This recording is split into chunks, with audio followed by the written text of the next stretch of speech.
We have been able to get away with two-dimensional drawings for a while, but now we're going to have to start thinking and drawing in 3D.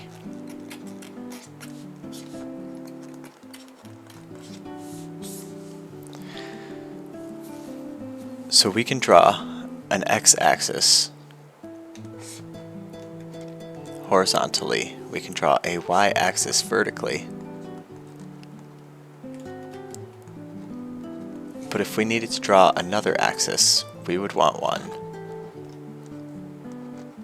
that kind of comes out of the screen at you. Now that's a little bit hard to represent, so we try and come up with different ways of doing this. First, we can do the describing sort of way. We can say, let's have positive x be east. Let's have positive y be north. And so we can describe things in terms of west, east, north, south, and then up for positive z, down for negative z. And that helps some, as long as you remember that when you've got your north, south, east, west, you're laying that flat on the ground. A lot of times we run into problems when people are kind of just getting started with this, and you get a problem they're solving out, and they end up with an answer that is south. You say, well, which way is south? And they point at the ground. There's a difference between south and down, right? So we need to be careful with that. A good thing is to be able to draw these.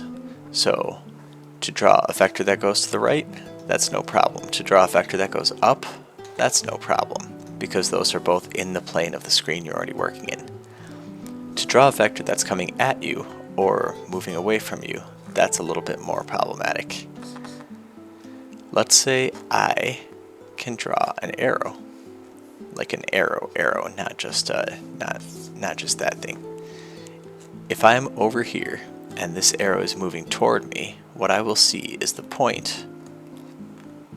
So I will see a dot, or a dot with a circle. If the arrow is moving away from me, I will see the feathers. So we use this to mean out of the screen or out of the page, or toward you. We use this to mean into the screen, or away from you. That's really all we need. We can get a pretty decent drawing this way if I've got a vector that has a component in the x direction, a component in the negative y direction, and a component in the positive z direction. I can draw those components. To actually draw that vector out would take some doing that maybe would be particularly difficult. So I have something that points in positive x, in negative y, so I can project it onto here, but it also points in positive z. So maybe it comes out something like this, but I can project it onto that plane, and you can see why this would be difficult to do. Instead, to draw a symbol like this to mean coming at you, that's a lot easier.